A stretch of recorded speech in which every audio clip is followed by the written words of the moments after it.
అది ఆయనే. నాదేమి తీసుకోలేదు కదా, నాదేమి తీసుకోలేదు కనుక నేనెందుకు ఫీల్ అవ్వాలి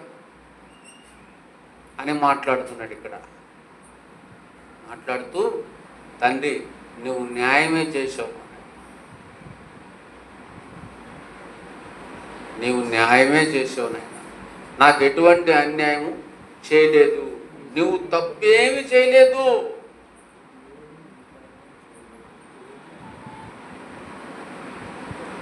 అని సమాధానం ఇస్తున్నాడు అన్నమాట. అవునండి, యోబు అన్నట్టు చివరికి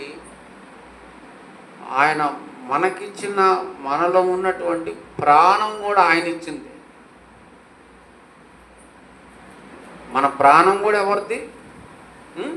ఆయనే కదండి. చివరికి ఈ ప్రాణం కూడా నువ్విచ్చిందే, నీదే.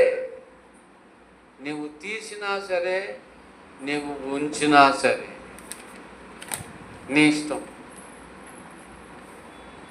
ఇచ్చే అధికారం ఉంది, ఇచ్చిన దానిని మరలా తీసుకునేటువంటి అధికారం కూడా నీకుంది. కనుక ప్రాణం ఉన్నా ప్రాణం పోయినా నేను నిన్నే స్తుతిస్తాను.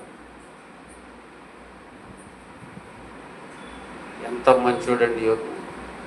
స్తుతిస్తూనే ఉంటాను, నిన్ను అలా స్తుతిస్తూనే ఉంటాను తప్ప నిన్ను దూషించను, నిన్ను దూషించను. ఇది పాపముతో పోరాడటం అంటే. యోబుకు గాయాలైనయా? ఎన్ని చోట్ల అయిన గాయాలు?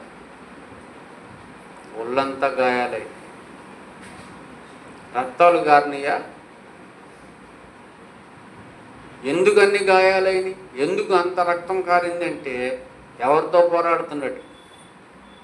పాపంతో. మరి గెలిచాడా ఓడిపోయాడా? నిలబడ్డా పడిపోయాడా? అదే పౌలు గారు చెప్తున్నటువంటి మాట. యోబు చూడండి, అన్నీ నువ్వే ఇచ్చావు, ప్రాణం నువ్వు ఇచ్చావు, తర్వాత ఆరోగ్యం నువ్వు ఇచ్చిందే, అది ఉన్నా పోయినా నిన్ను వదిలిపెట్టను, నిన్ను విడిచిపెట్టను. ఇలాగు నా శరీరము వృద్ధిపోయినను, నేను ఇలాగూ చనిపోయినను, నేను సజీవుడనై మరలా నా దేవుణ్ణి చూస్తా. ఎంత నిరీక్షణతో కూడిన మాటలు మాట్లాడాడు.